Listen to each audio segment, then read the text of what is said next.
Good morning, જય શ્રી કૃષ્ણ. કેમ છો બધા? મજામાં? તો આજે છે શીતળા સાતમ. તો શીતળા સાતમની બધાને હાર્દિક શુભકામના.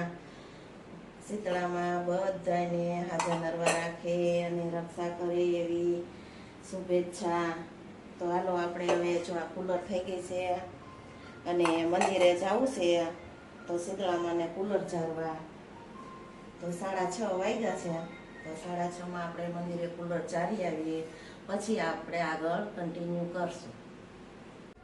ગુડ મોર્નિંગ, જય શ્રી કૃષ્ણ. કેમ છો બધા? તો વિડીયોની શરૂઆત તો મમ્મીએ સવારમાં વહેલી જ કરી દીધી હતી. એ ક્યાં ગયા હતા તમે? મંદિરે કુલર ઝારવા શીતળામાને. હા, મંદિરે ગયા હતા અમારા સોસાયટીના શીતળામાને કુલર ઝારવા. સવારમાં 6:30 હજી વાર હતી, 5-10 મિનિટની. ત્યાં મને કે ઉઠ ઉઠ, મારે મંદિરે જાઉં છું, ઉઠ ઉઠ ઉઠ. મેં તમારે મંદિરે જાઉં, મને તો હોવા દે. પછી મેં કીધું મને ઊભો કર્યો છે તો વિડીયો તમે ચાલુ કરીને જાઓ, કેમ કે હું તો અડધી ભાનમાં નહોતો, નીંદરમાં હતો ત્યારે. ભાનમાં ન હોય, બે ભાનમાં હોય. તો યાર કઈ 6:30 કોણ ઉઠાડે કે હાલ હાલ ઉઠ ઉઠ, મારે મંદિરે જાવું. કઈ બહુ વહેલું ન કહેવાય. વહેલું જ કહેવાય. વહેલું કાંઈ ન કહેવાય. વાહ, જોયું, કાંઈ વહેલું કાંઈ ન કહેવાય. કા તો બધાને શીતળા સાતમની હાર્દિક શુભકામના. ઈ તો તમે સવારમાં કીધું. હા, બધાને હાજર નરવા રાખે, બધા છોકરાઓને. અને સવારમાં મંદિરે જઈને કરવાનું શું હોય? એ દેવા માતાજી ત્યાં બેઠા હોય, એને દીવો કરવાનો, નાગલા ચુંદડી ચડાવવાની, શ્રીફળ વધેરવાનું, વાયટું લઈ ગયા હોય એ દીવો કરીને આરતી કરે. તે પછી કુલર ઝારવાની, પછી અને અહીંથી જળની લોટી ભરી ગયા હોય એ શીતળામાને વાહે રેડવાની, વાહો ઠારવાનો શીતળામાને. ઓકે, તો આવી કઈક પ્રોસેસ હોય શીતળા સાતમની. હા, શીતળામાને વાહો ઠારવો પડે. રાતે 12 વાગે શીતળામાં ચૂલો જગતો તો એમાં આળોટા હતા, એટલે વાહો દાજી ગયો હોય એટલે વાહો ઠારવાનો.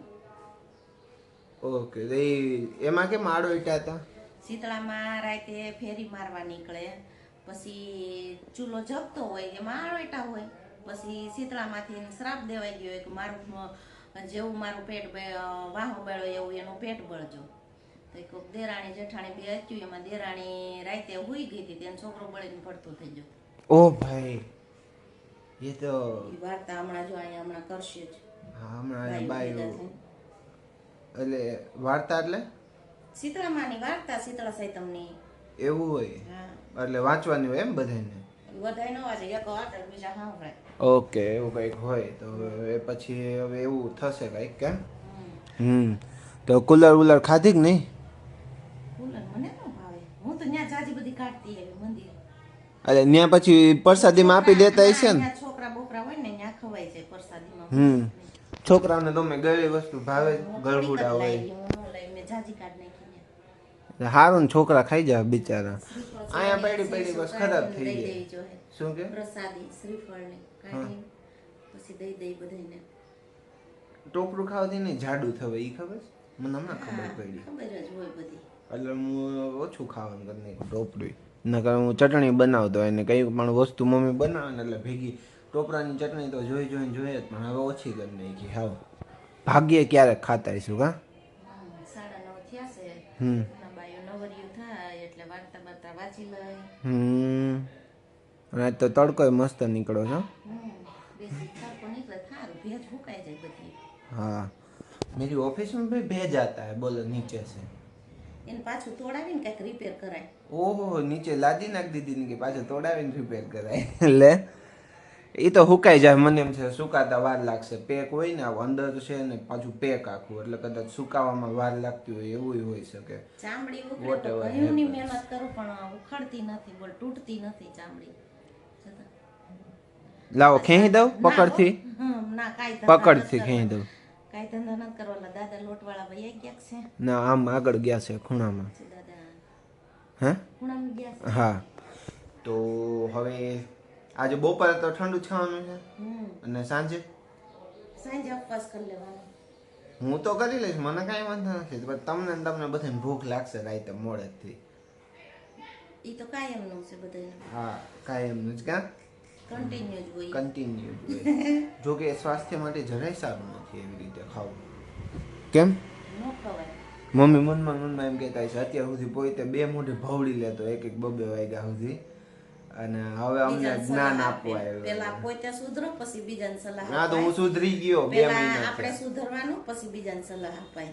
આ જોયું, પેલા પોતે સુધરવું પડે. આ તો પછી હું સુધરી બીજાને ગયો, સલાહ અપાય. હું સુધરી ગયો. મમ્મીને આવું સુધારવું કે નો ખવાય મોડેકથી એમ સમજ્યા હું નથી તમે? ખાતી, મમ્મી હુઈ ગઈ હોય.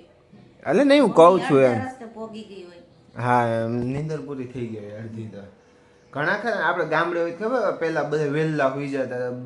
અહીંયા 10 વાગ્યા હોય ને આપણે જે આમ હુવાનું આમ થતું હોય કે હાલો હવે હોઈ જાય ને ગામડે અડધી નીંદર પૂરી થઈ ગઈ 10 વાગ્યામાં. કેમ? કામ કરીને થાક્યા હોય બિચારા આખો દિવસ. કાંઈ ને સારું હાલો તમારે હમણાં ઓલા આવે એટલે વાર્તા કરી લ્યો, હું મારું કામ કરી લઉં. પછી આગળ કન્ટિન્યુ કરશું અને વિડિયો શું? જોતા રહેજો. હા. અને વિડિયોને લાઈક શેર સબસ્ક્રાઇબ કરજો, હમ. કમેન્ટ કરજો. અને વિડિયો તમને કી ટાઈપનો ગમે તો તમે એમાં કમેન્ટ કરો તો એ ટાઈપનો કન્ટેન્ટ બનાવશું. ઓકે. અચાનક હવે મમ્મીને વનભોજન કરવાનું નક્કી થઈ ગયું છે, તો હવે મમ્મી એ લોકો બધા જશે વનભોજન કરવા. ક્યાં જશે એ તો મને નથી ખબર. તો જો અહીંયા ટોપરું પડ્યું છે, અહીંયા મારું ડિટોક્સ વોટર. મમ્મી મને કે આ હું કરી નાખ્યું ઓલા હવારમાં. મેં કીધું મારું ડિટોક્સ વોટર. અને અહીંયા મમ્મી બનાવે છે દહીંનું રાયતું. તો એમાં શું શું નાખી દીધેલું છે એ કહી દો. જો આદુ મરચું ખાંડીને નાખ્યું છે. હા. થોડુંક એવું. હા. ઓકે.